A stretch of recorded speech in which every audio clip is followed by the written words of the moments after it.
Tere! Mina olen Kerli ja mina olen Keeltekool tarkusest.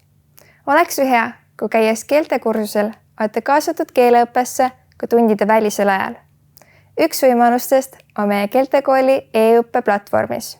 Selles videos soovime teile näidata ja tutvustada erinevaid sõnavaramänge, mis on lihtsad, huvitavad ning kaasahaaravad. Näiteks, kui õpetaja annab teile kodutööks õppida õpikust uusi sõnu, siis pole teil vaja seda kaasas kanda ega sõnu pähe tuupida, vaid saate valida oma lemmikmängu ja läbi mängides jäävad sõnad paremini meelde. Me usume, et keeleõpe on huvitav ja te saate sellega hakkama. Ja nüüd me hakkamegi mängima. Nagu te näete, on meil siin erinevad teemad ja tänaseks valitud teemaks oleks siis mööbel. Meie mängude seas on 3 erineva raskusastmega mänge, on esimesega, allpool on ka teisega ja on veel 3. Nagu te siin näete tärnikeste näol. Täna valime siis 3 mängu, mida me proovime ka mängida. Esimeseks mänguks oleks Fly High, kus saate hästi harjutada enda kuulmist ja samamoodi eristada kuuldud sõnu. Akna ees on kardinad. Nagu te näite, te kuulete ühte lauset ja all on valikuvastused, mis võis sellest lauses siis kuuldud olla. Koridoris on suur kapp, kus me hoiame oma asju. Ja mis te arvate, mis siin võis olla? Voodi kõrval põleb seinalamp. Nii, kas kellelgi on veel häid vastuseid?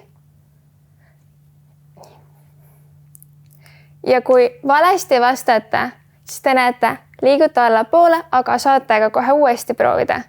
Ja nagu te näete, ka siin aeg jookseb, siis selle võrra peate alati ka kiirustama. Teiseks mänguks valiksin siis täidelüngad, kus saate väga hästi harjutada enda konteksti tajumist. Et on erinevad laused ja peate nendele õiged lõpud valima. Ja valiku järjekord oleneb sellest, kuidas laused ülevalt alla liiguvad. Paneme mingis järjekorras. Vastate ära ja teile kohe näitab, et mis oli valesti, mis oli õigesti. Ja mis oli siis valesti, saate uuesti valida.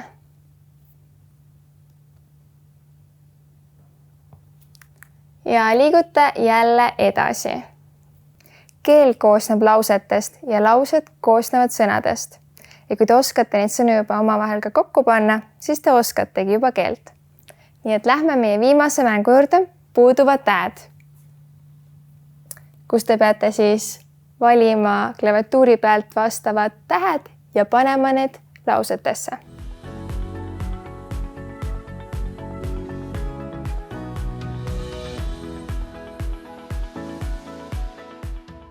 Väga hästi tuli välja.